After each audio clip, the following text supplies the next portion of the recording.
For watches, personally, I use Chrono 24. All right. Chrono 24 is not in and of itself a dealer, but it's a website where you can find trusted dealers, a lot of a selection, gives you a lot of filters that you can use whenever you're looking for these watches. And so definitely use Chrono 24. The other thing I would mention too is one of the mistakes that I made with the first watch that I bought, the first Rolex that I got, is I didn't care to get original box and papers. The watch was authenticated and it was legit, right? So I bought it from a jeweler, but I didn't buy it with box and papers, original box and papers. Now, the reason that was a mistake is because when I went to go resell the watch, because I'm going to start getting some new ones, I got cooked on the value of it because I didn't have original box and papers. So when you go to sell it to somebody else at wholesale who's trying to then flip it to retail, they're going to ding you on the price big time. So that's why I use Chrono 24 now, because I will only buy watches now with box and papers. I need original box, original papers, no bullshit. I'll pay the premium because whenever eventually, if I do plan on selling it, I want to make sure I can get value for it. Good value. So I love this website. And so I had been looking at APs, but let's look at a couple Rolexes first because I'm actually interested in the Wimbledon. So, by the way, Italians, I got that small wrist, so I like a 36 millimeter on the Datejust. That's what I had. That was my original Rolex I bought. It was 36. Let me look up Wimbledon. Let me know what you think of these puppies. Yeah, here we go. All right, sorry, I got disconnected there for a second. I'm back now. Matrix attack again. Oh my. Yeah, I don't know. Just a little So, little disconnect. Okay, sorry, I'm back. yeah, you're good. So, here are the filters, right? So, I'm going to make sure that these are certified dealers. Get the kick rocks, bomba clot. And then watch with original box and original Mm. papers. Bang. So, I always got these filters selected. And then I also, let me pull up the filters. I also want new. So, I always look for newer watches. So, there we go. Perfect. So from 2020 to 2025 because I want that new shit. I'm not buying that fucking 90s bullshit. But yeah, the Wimbledon. So I'm planning on buying this for the next Rolex. Have something classy. The green Roman numerals. That gray dial's very nice, very I classy. like the Roman numerals a lot. Yeah. That was the first Rolex I bought had the Roman numerals as well. The Roman numerals class, that's different. Gold, two-tone.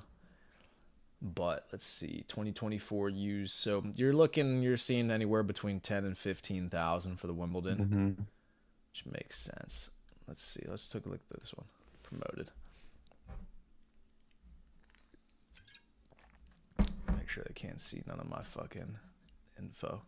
36 millimeter. They already got me now. They know what's going on. Yes. Yeah, they already know. So, but yeah, this is how you want to. This is how you want to look for the watch.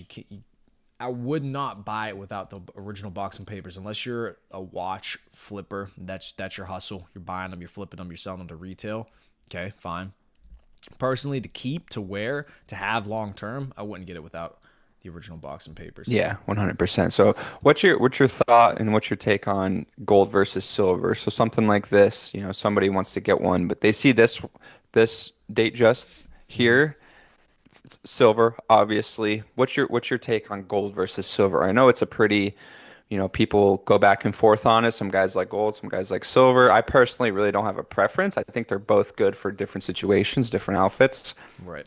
Just curious what you think, because this one's silver here. Yeah, I agree. So it's going to be dependent on the situation. So you don't typically want to mix gold and silver at the same time. So, for example, whenever I would wear my Rolex, I wouldn't have on my gold bracelets.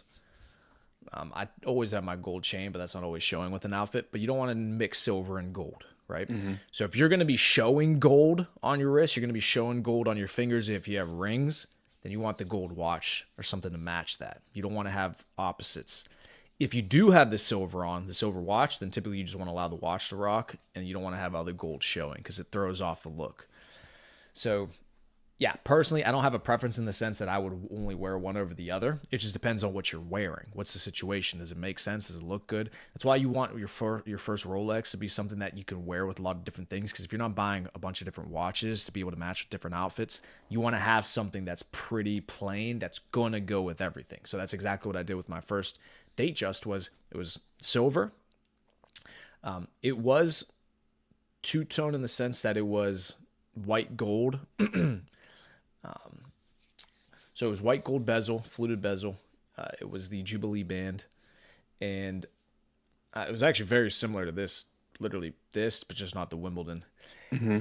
And the reason I bought that for the first one was because it went with everything. I could wear it with anything. If I wore it with a suit, I was wearing the shit to the fucking gym. I didn't care, bro. I just fucking had my watch on all the time. So, yeah, I would start with something silver. Something like this is beautiful. You don't have to necessarily start with a Wimbledon if you don't have fucking 5 figures to drop on a watch right now. But you can get just even as a starter, because I actually spent about 10.5K there if you're pimping. But you could do something just to give these guys an idea. You don't have to drop 10 G's on a Rolex for the first Rolex that you buy. So if we just do a Datejust, right? So look at this. Datejust from $409. Well, obviously you're not going to get one that's $409. But look, you can get a 36 millimeter Datejust for $3,300. You know, it doesn't have to be fucking outrageous. Hmm. Yeah, that's a good deal.